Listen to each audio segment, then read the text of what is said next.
Hey Aquarius, your December tarot reading is ready. I'm Eleanor. Welcome to Pink Pearl Tarot. I have your theme here and your week-to-week forecast in these 2-card columns, career and finance, love, and then at the end I'm going to pull a card from the Flower Petals deck. I'm going to start doing that on camera at the end of the reading because last month they just came out too perfect. I'm like, people aren't going to believe it. I just have to pull the cards on camera. So your theme is conceive. It's a time of intense and strong creative power to bring anything you visualize into reality. It's a time to potentially believe in miracles. And if you're wanting to avoid conception in the physical sense, do take precautions, if you know what I mean. But mostly, don't dismiss any crazy ideas you have right now. Explore them and then illuminate what might be blocking them from coming to fruition so that you can move to dislodge whatever that is. Now, week 1, you have the Wheel of Fortune reversed with the 4 of Coins. So 2 pretty differing things here, so really feel into it and just like take what resonates. For a small portion of you, they're saying that the odds might not be in your favor if you do choose to take a chance on something. It's not necessarily saying that it's a time of bad luck, but that it's not a time to trust anything really important to the hopes of good luck. Don't roll the dice if you can't afford to lose, let's put it that way. Err on the side of self-protection. But for the majority of you, though, considering this theme of conceive, which is a time of spontaneous creation, this could be a message about asking yourself, how has hyperfixation on the material kept you too clenched to receive a miracle? Or more practically, too clenched to move your life forward and to level up? So are you clinging on to what you have so tightly that you can't open your hand to create or to receive more? Now, week 2, you have the Sun reversed with the Chariot reversed. Once again, it's a time of clear visualization, not flying blind. No Hail Marys. Don't be trying to drive if your car isn't thoroughly defrosted, right? When you don't quite have time and you kind of scrape a little hole so you can see through. No, so it's like literally and metaphorically. No stabbing in the dark. Now, this is just temporary. The Sun.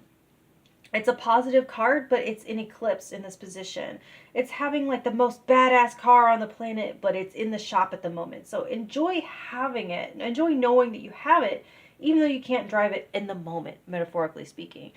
Now, for others, there is a division or a distractedness that has you focusing literally everywhere and anywhere except on joy and the good in your life. You could be hyper focused on like one failure despite 1,999 wins. Find ways to bring that back into balance this week before making big moves to change anything. And there's also something here about feeling like you have to have a goal all the time. You don't. You're allowed to enjoy a weightless pause in between pushes and effort. The creative process, it can unfold. It can be organic. It can involve experimentation, and the vision can slowly materialize. Now, week 3, you have the King of Coins with the Queen of Wands reversed. I don't feel necessarily like this Queen of Wands is reversed so much as these two are facing each other. But because I've arranged them vertically instead of horizontally, that's just how they had to be in order to demonstrate that they're facing each other. And there is also a mirroring here. So it could be an interesting interpersonal dynamic as well. But it's like between a strong, grounded provider type and a charismatic social butterfly type. The genders is either way, it doesn't matter. But if that is actually reversed, if that Queen of Wands is reversed, it's an internal dynamic between facets of yourself.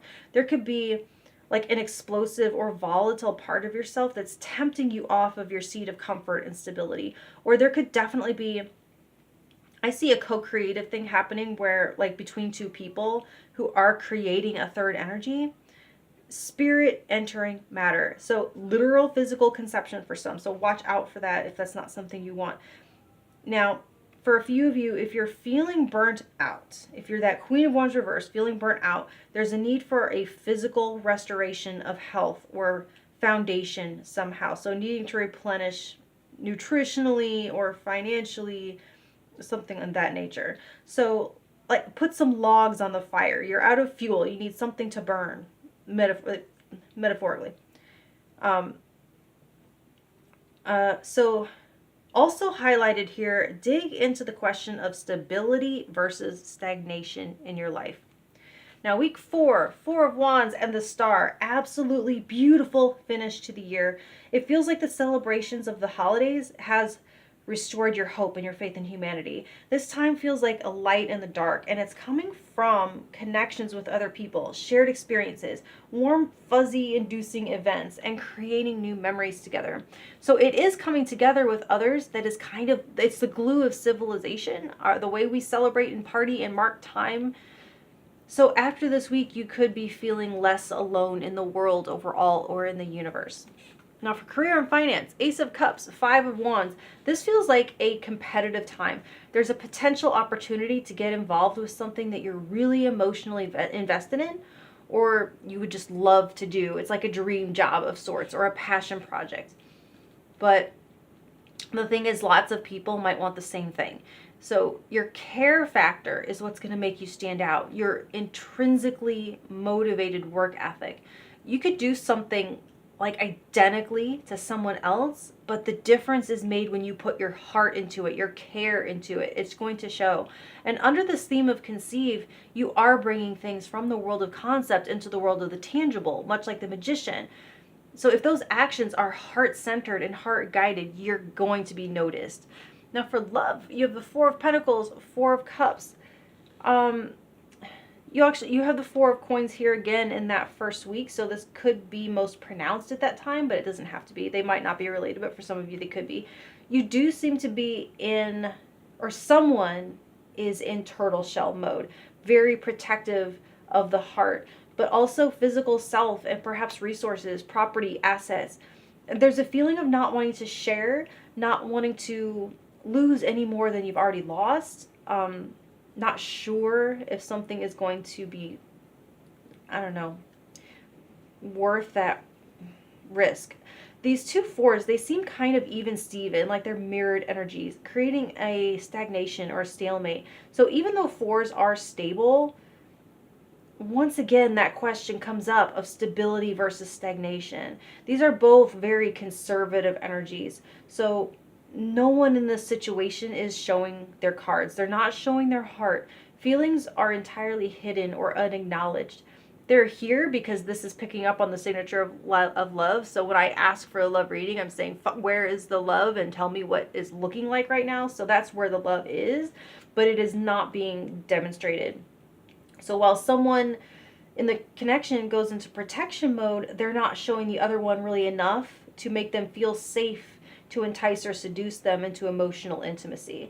So to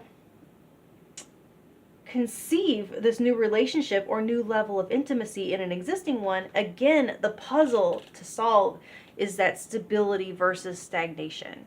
So that's what I have for you there. And now I'm going to go ahead and pull your flower petal message, your bonus message. Maybe it'll have something to do with something here. Maybe it'll just be an entirely unconnected thing you might need to hang on to and remember. Something important to note. Gladioli, it says, set boundaries well to ensure good growth. So there could be some boundaries sitting here with these Four of Coins for future growth. So that's what I have for you, Aquarius. Much love, and I'll talk to you next year. Thank you.